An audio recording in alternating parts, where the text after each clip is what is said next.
Welcome to the PFO channel. I'm Jim.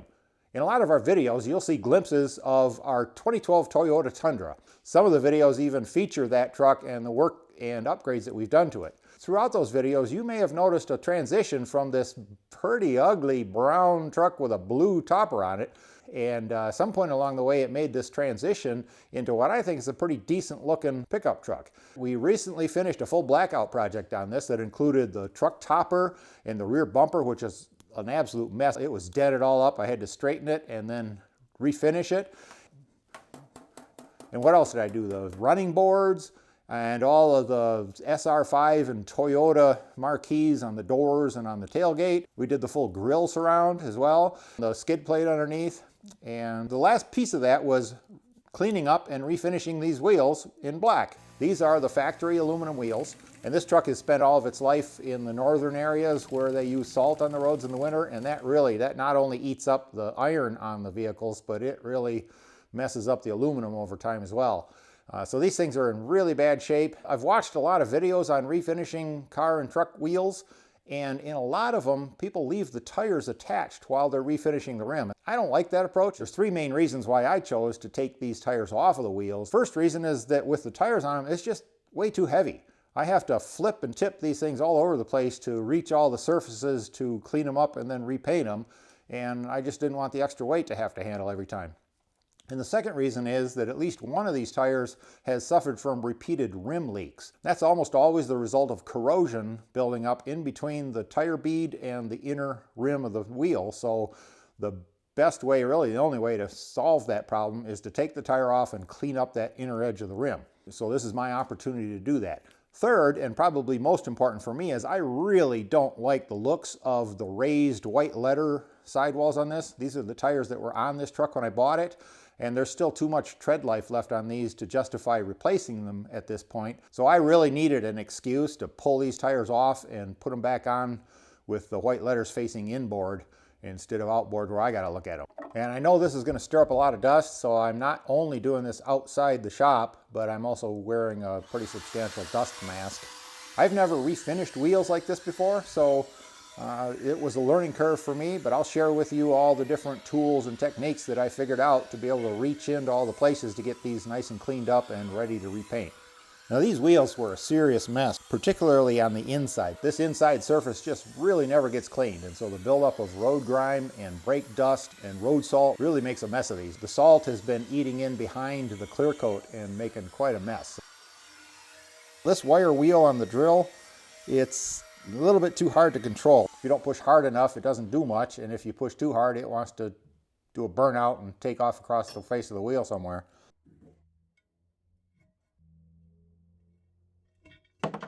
They're going to have to rebalance these anyway, so I'm going to pop these wheel weights off of there instead of trying to work around them.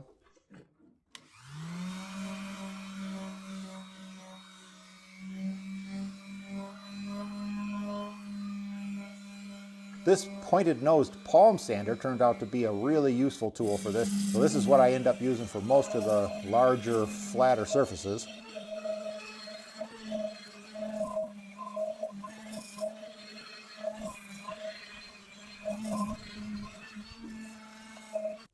I'm going to put some cardboard down so I don't scuff up the surfaces too badly.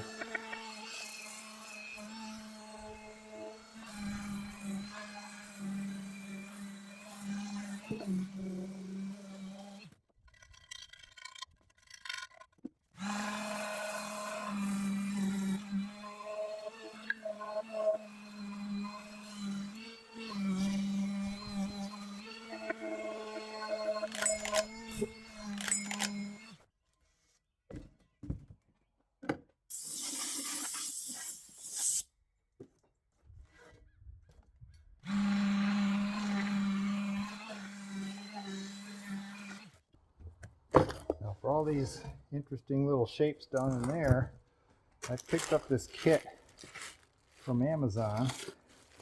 It's got all kinds of different grinding attachments. I've used it a couple times, obviously, but this is some very coarse stuff. I'll experiment with some of these and see how they do.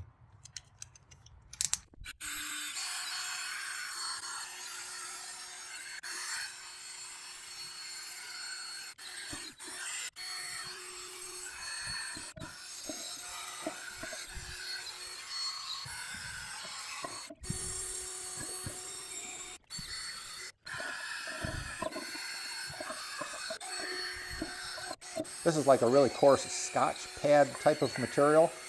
This works really well for a lot of these smaller shapes and surfaces down in the middle.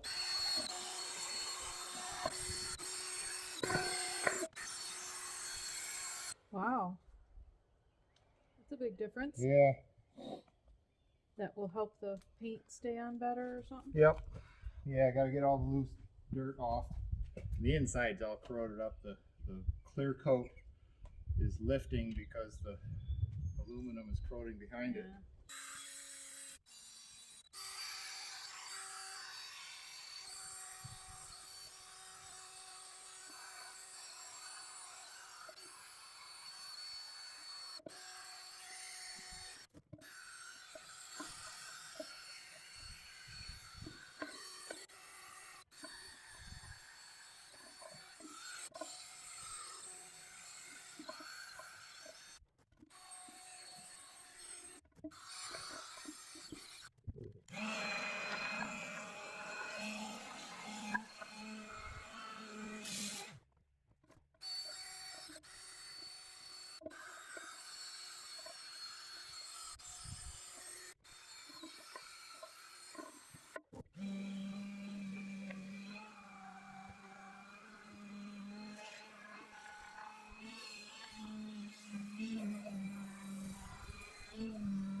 Now that wire wheel wasn't good for the big flat surfaces, but it works pretty well to get down into these deep recesses around the back side of the lug nut holes, and also for these sharp corners that go around the perimeter.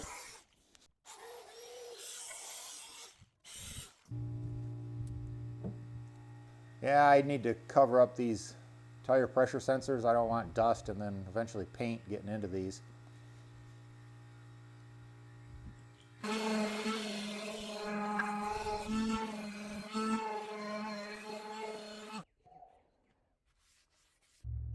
This corrosion and buildup of rubber residue along the rim, this is what causes the rim leaks. And like I said, this is the perfect time to take care of that.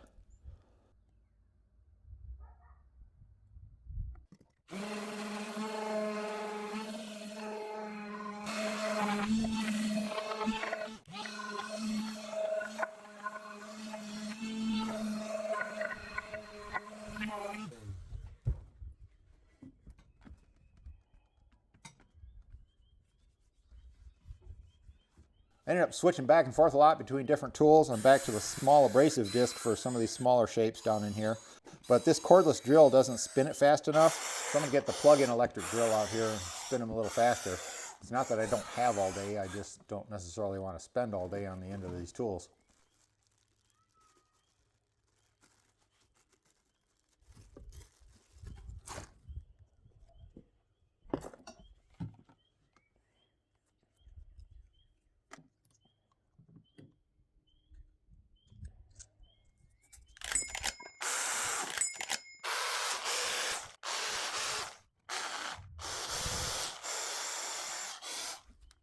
For these recessed areas around the lug nuts, I found this Dremel brand flapper wheel, and it looks like it'll be just about the right diameter.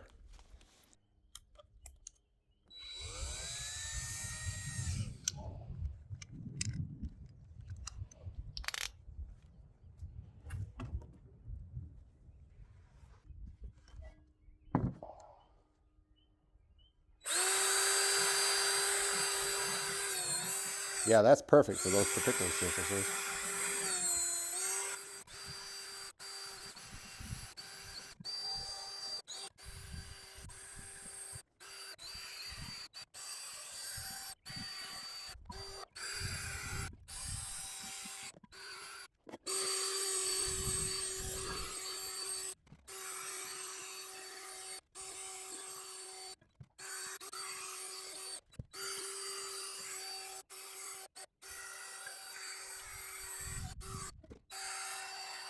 There was a little bit of brake dust staining around the inside edges of these spokes, and this flapper wheel turned out to be just the perfect thing to reach those, and it's way more forgiving than that 120 grit disc.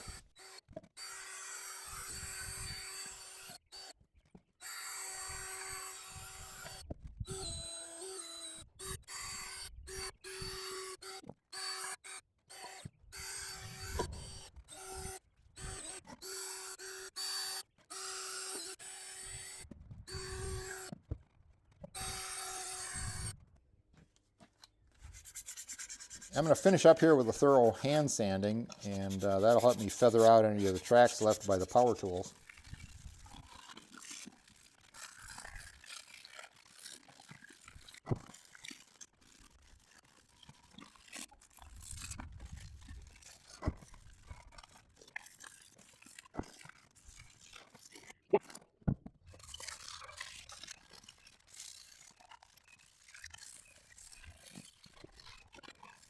Cleaning these things off turned out to be quite an upper body workout. I was surprised at how tired I was getting on this.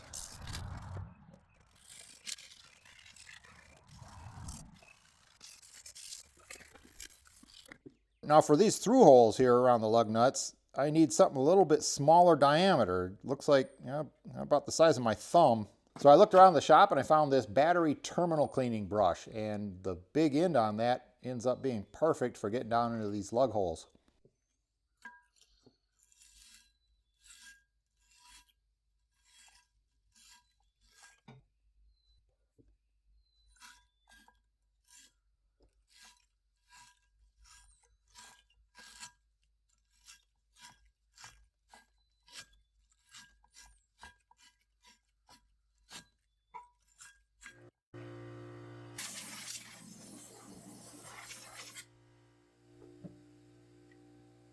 Yeah, I almost forgot the center hubcaps. I'm just cleaning the dirt off the inside with a brush, and then I'm going to hand sand the outside. Only the outside gets painted. But I'm glad I remembered those so that I can paint them all at the same time.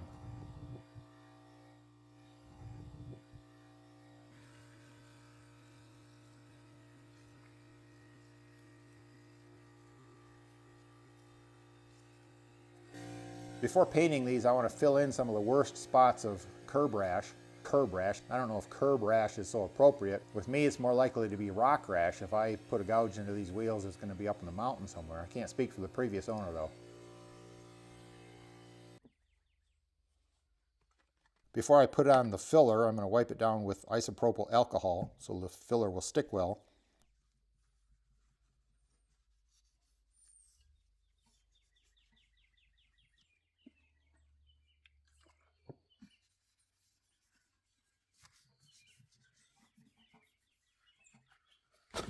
I'm going to use this Bondo brand glazing and spot putty.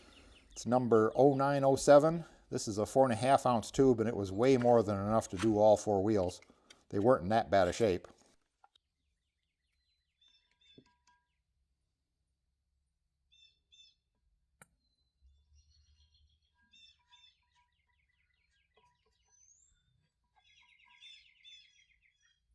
Now, even though I've always kind of liked the process of mixing the hardener into the Bondo body filler and watching it change colors, for a small job like this, it's convenient that this can be used right out of the tube and you don't have to mix part A and B together.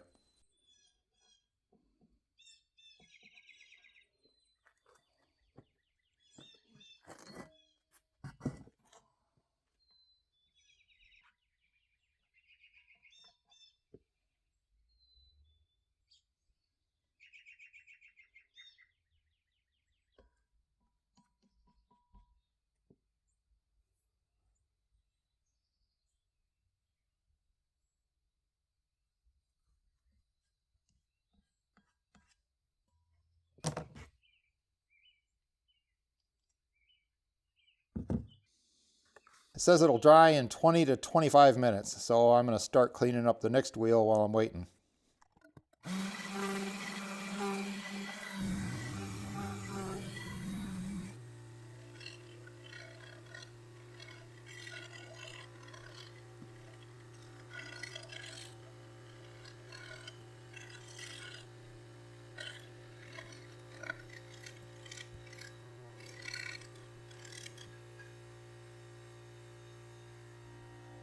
Yeah, this is what's left of the clear coat. It's coming off in sheets.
You see those darker areas? That's where the aluminum was corroding underneath the clear coat.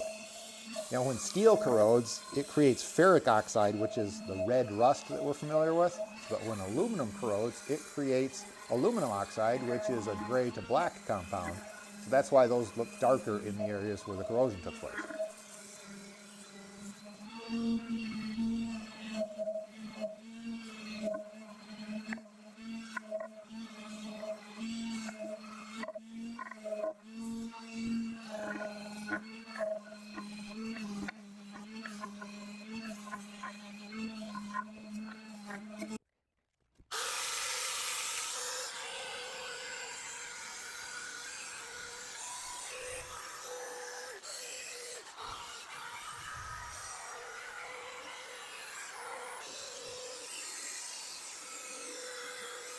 Now, like I said earlier, I'm learning as I go here. One thing I did differently on the second pair of wheels that you didn't see here was that before I started sanding on them, I put them in a big wash tub and used a stiff bristled brush and this Armor All Extreme wheel and tire cleaner.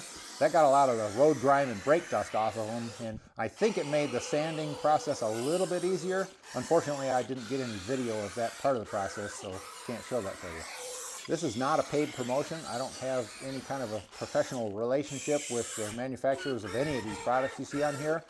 I am an Amazon associate though, so I'll put links below to all the stuff I use in here in case you want to try it out yourself.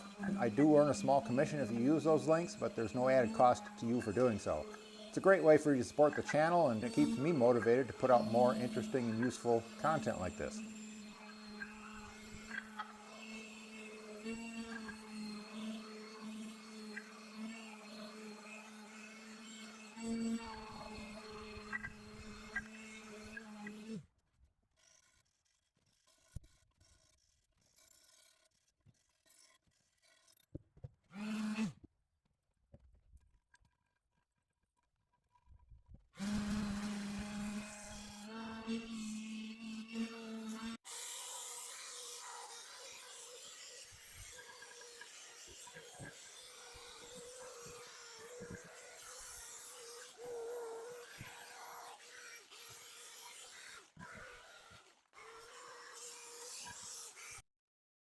Now on this one, I'm going to stay away from that 120 grit disc. I'm going to use a 240.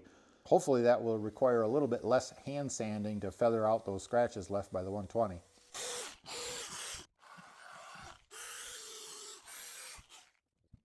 Yeah, that's much better.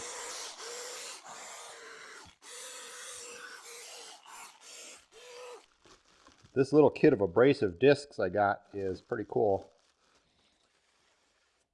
They came with this little adapter, and to put them on, there's a very coarse thread on there, and you just do a couple of turns to lock it in place.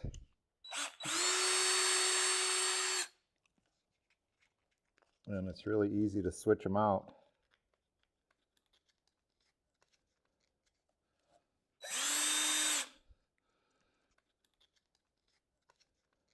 These are an abrasive pad, kind of like you'd see on a big industrial floor buffer. And I used these extensively. In fact, here's the one I just took off. You can see I wore it down almost to the center wheel portion. But these came in extremely handy on this job.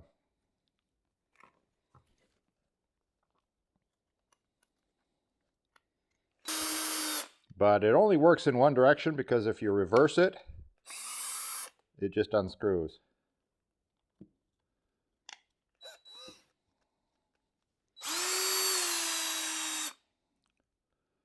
Very handy tool though. Ended up being perfect for this job.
Okay, the filler is nice and dry, so I can go ahead and hand sand on this.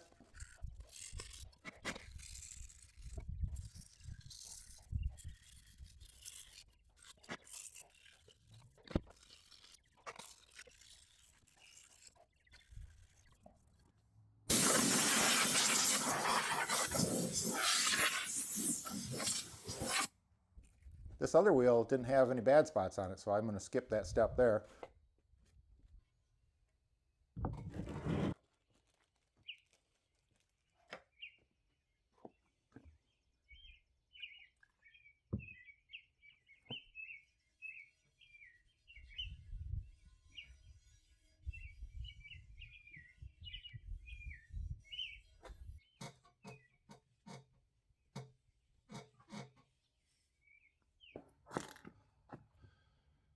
Okay, I'm going to use the Rust-Oleum Automotive Primer first.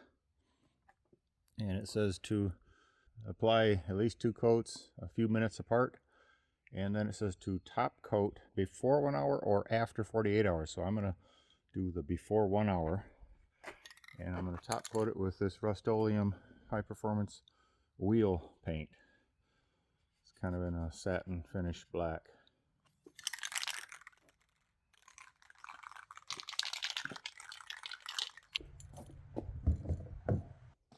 Okay, so now I've got 2 standard 1-gallon cans of paint here.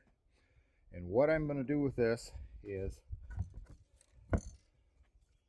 I'm going to paint the primer inside, recoat it, and then within an hour I'm going to top coat the inside with the black.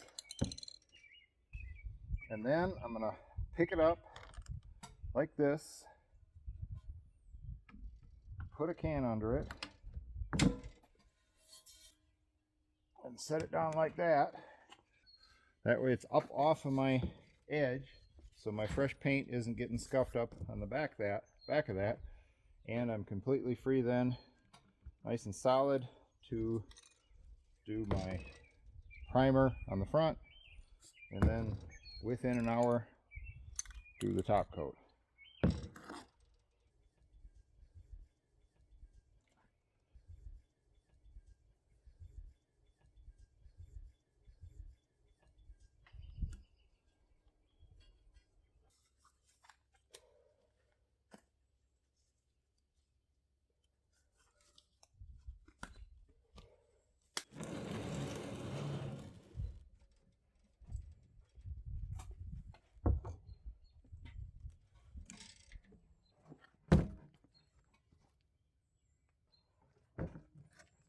Spray in here, and put that one, spray in here, put that one. All right, let's do the first coat of primer.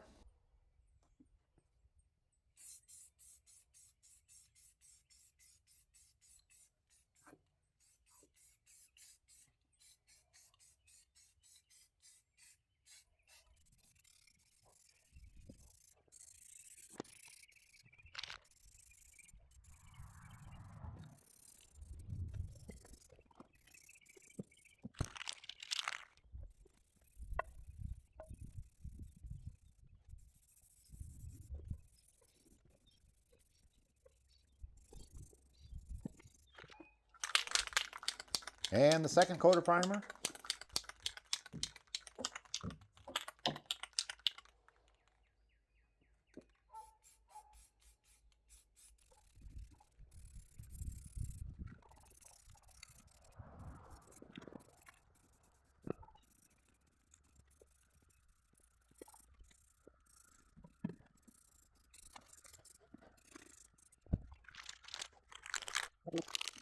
Here's the first top coat.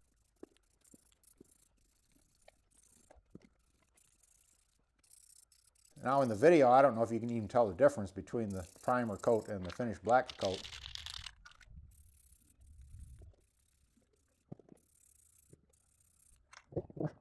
And here's the second top coat.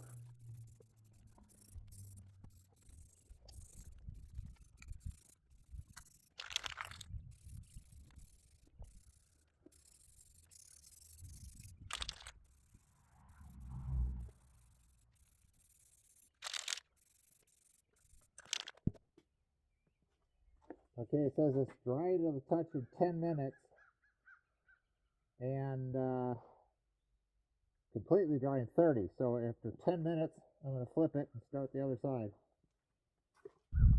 All right, it's time to flip these buggers.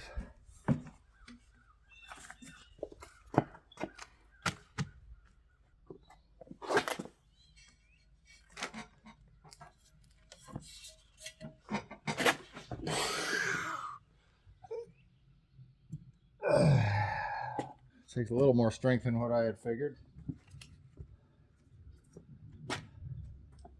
This part here, that's kind of the part that hurts.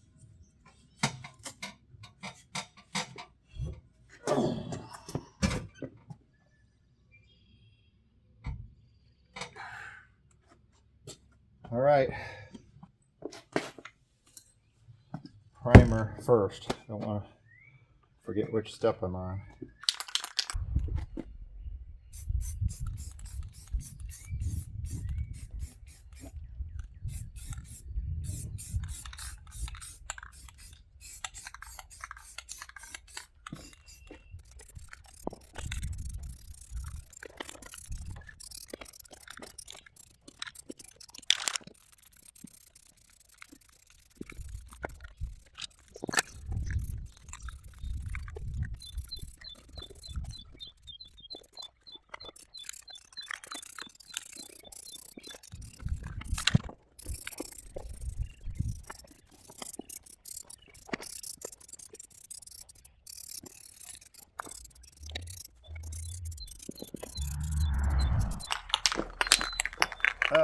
Spider. There's a spider in it. I guess that's the downside of working outdoors. This toothpick got him out. The paint's okay, but it didn't end well for the spider.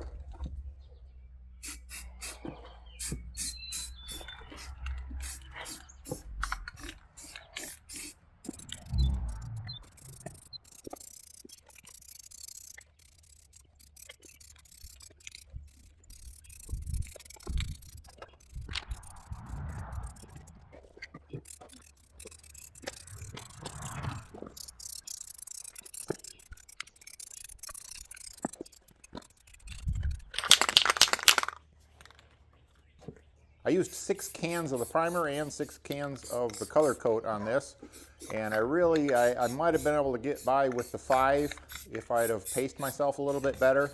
I got just far enough into the 6th can on each to be glad that I had bought 6 and not 5.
That looks pretty good.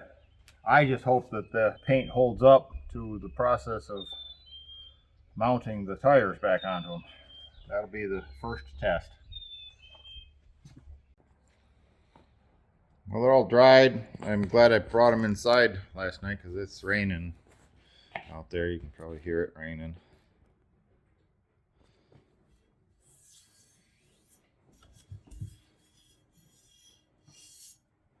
Looks good. I didn't quite put enough filler on there, but you know what? My intention was not to make them look new. It was to make them look black, and they do look black. This idea of using the 1-gallon paint cans turned out really well. It was a nice stable support to keep them off the table. Oh, I guess I filmed this while I was still in the process of redoing the truck topper. There will be a playlist at the end of this video. You can jump into that to find the video of where I refinished that truck topper. I used the spray-on bed liner for that, and it turned out great. The center caps ended up looking pretty good too.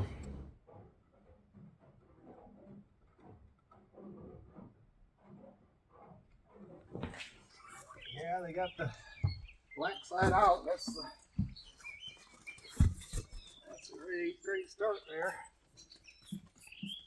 They get a little scuffed up in the process of mounting, but that's to be expected. The machine that puts these tires on, it's pretty brutal to your rims. Now, Mrs. PFO graciously volunteered to make the runs to the tire store, and we could only fit 2 at a time in the back of there, and I only took 2 at a time off the truck, but she had to make a trip to dismount the tires and then another trip to remount them and do the same on the other side. So she made 4 trips. Yeah, they're all balanced. So I'm getting rid of the white outlined sidewalls, the raised white letters.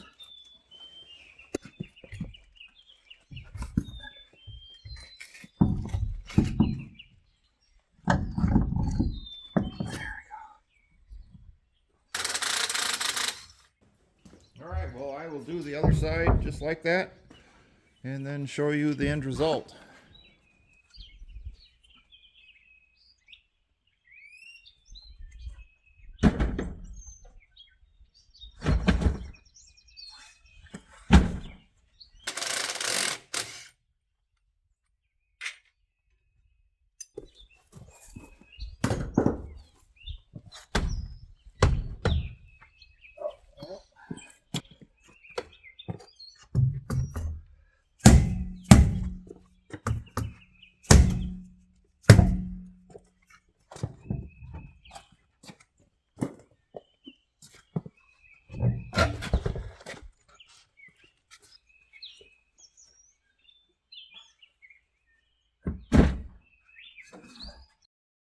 And here's what the tires look like back on the truck. Oh, and you can see here I also took the opportunity to buy some black lug nuts instead of putting the grungy chrome ones back on there.